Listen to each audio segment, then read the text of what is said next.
E eu vou chamar o próximo a ser ouvido, é o doutor Deltan Dallagnol, ex-procurador e ex-deputado federal. Porque a Lava Jato, ao contrário do que acontece no Supremo Tribunal Federal, nos processos da Lava Jato, os processos todos eram recheados de provas, bilhões e bilhões foram devolvidos, as condenações eram mantidas em sucessivos recursos em várias instâncias, quando no Supremo a gente tem acusações 8 de janeiro sem individualização de conduta, sem individualização de provas, nós não temos a quem recorrer quando alguém é condenado.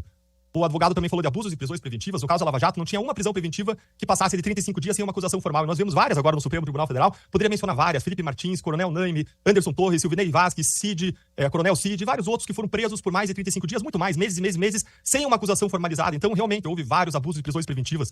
Bacanal processual pela confusão. Até achei meio assim, agressiva, talvez, a expressão para se referir ao Supremo Tribunal Federal. Achei meio assim, talvez até forte a expressão usada pelo advogado, mas realmente, quando a gente olha para o que está acontecendo no Supremo Tribunal Federal, é um órgão subordinado ao próprio ministro mandando uma petição a partir do TSE, um órgão subordinado a ele mandando para ele decidir como se fosse aí uma tabeleinha, né? Um cruzamento. Então, entendo ele fazer referência a essa expressão forte de que existe aí uma super confusão, ainda mais quando o ministro ignora o parecer de arquivamento do Ministério Público e atropela o Ministério Público. Usando pela primeira vez, em modo correto, aqui a expressão lawfare do sistema jurídico, que é claro que não existiu no Lava Jato, mas existe visivelmente no Supremo Tribunal Federal. Então, a gente precisa começar fazendo esse reconhecimento, porque até que, enfim, alguém está sendo coerente, porque a regra na advocacia, infelizmente, é de ver a hipocrisia. As pessoas tentando achar algum cisco nos olhos da Lava Jato e fechando os olhos para as traves que existem nos seus próprios olhos, que existem nas decisões e processos que tramitam no Supremo Tribunal Federal. Uma conivência muitas vezes ligada aos interesses, a processos que tramitam no Supremo, a uma subserviência ao poder, a atração do poder, ou mesmo a sua predileção por corruptos da esquerda, a sua afinidade, a sua defesa de corruptos da estimação, que a gente sabe que está cheio por aí, especialmente quando esses mesmos advogados vão à cerimônia de lançamento da pré-candidatura de um condenado em 3 instâncias por corrupção, que jamais foi absolvido no mérito, mas sim foi condenado, recondenado, recondenado. E quando eu estava advogando para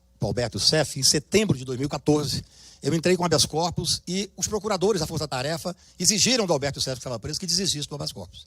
Eu achei aquilo tão escandaloso, meu querido Beto, que eu imediatamente vi que eu precisava estudar essa operação. A nossa operação Lava Jato, na verdade, era um projeto de poder. Um projeto de poder, nada mais do que isso.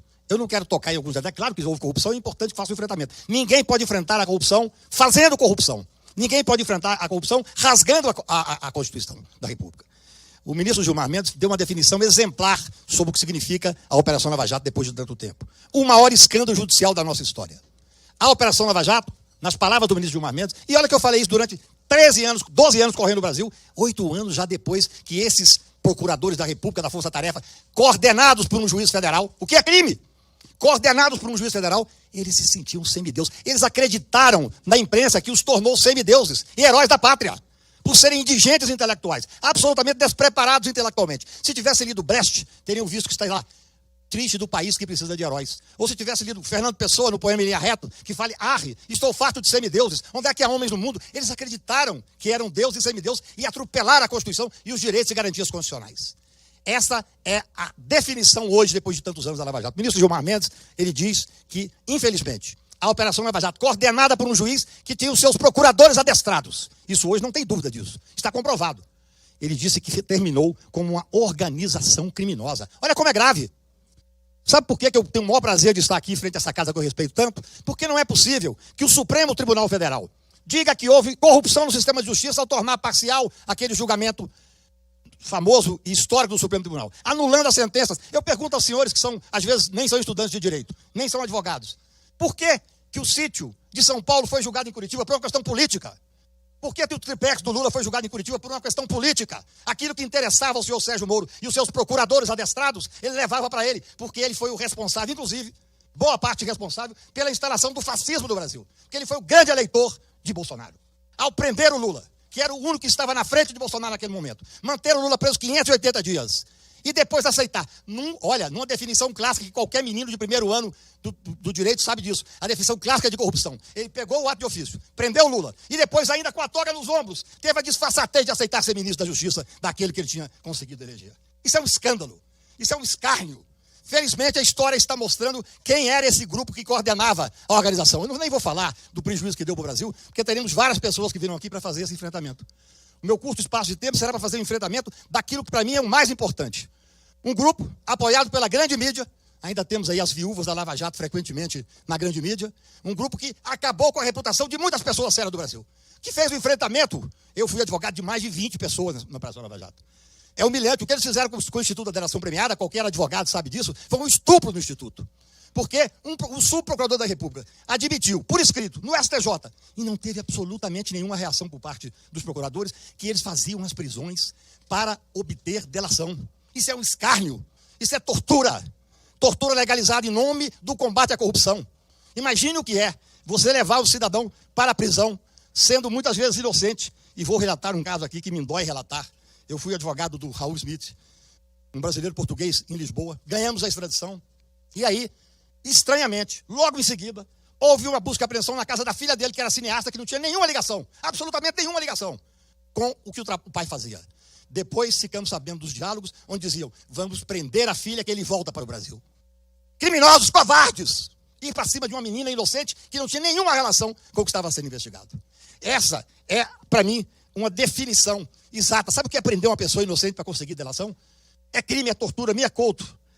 No poema Versos do Prisioneiro, a sentença, fala, você tem que aprender a respeitar a vida humana, diz o juiz. Parecia justo, mas o juiz não sabia que para muitos a vida não é humana. O prisioneiro retorquiu. Há muito me demiti de ser pessoa e proferiu por fim. Um dia a nossa vida será, enfim, viva e nossa. É isso. Vocês não podem ter noção, eu sou advogado criminal, só faço isso na vida. Do que significa uma prisão injusta. Uma prisão do que se faz numa pessoa pelo fato de ser um inimigo político. A Lava Jato nada mais foi do que um projeto político de poder. Coordenado por um juiz, que eu já conhecia, que já tínhamos ganhado a outra operação gravíssima dele. Coordenado por um juiz que coordenava procuradores da República, que instrumentalizaram o Poder Judiciário. Instrumentalizaram o Ministério Público, com o apoio da grande mídia. E eu falava lá no início, deputada, falava assim, temos que investigar, porque certamente tem interesse econômico e financeiro, que estão quebrando as empresas. Combata-se a corrupção é feita por diretores, por presidente, por funcionários. Eles quebraram as empresas. E aí, depois, o que se descobriu? Isso é um ponto fundamental, meu querido Beto Richa. Isso é um ponto fundamental. O que se descobriu é que existia, sim, um conluio com autoridades americanas, inclusive naquela feitura daquela fundação privada, onde 2,5 bilhões seriam aproveitados. É quase um fundo partidário que esses procuradores indigentes intelectuais, sem escrúpulo nenhum, queriam fazer para fazer política. Quem diz isso não sou eu. Eu disse durante 8 anos, Brasil afora. Mas quem diz isso é o relatório do Conselho Nacional de Justiça. Olha só, o que eu queria mais trazer para a reflexão aqui dos meus queridos amigos.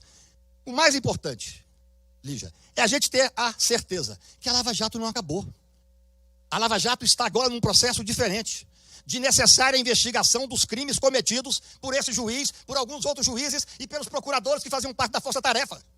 O Brasil tem que se levar a sério. Na época da ditadura, nós não enfrentamos a ditadura como deveria ser enfrentada, não fizemos a responsabilização criminal daqueles torturadores e assassinos. Isso deu em quê? Deu num fascista que tentou o golpe, quase foi expulso do exército, que depois virou presidente da República e que no dia que ele foi votar contra a Dilma, ele exaltou o brilhante Ustra, que é um torturador, tinha que ser caçado. O Brasil tem que se levar a sério.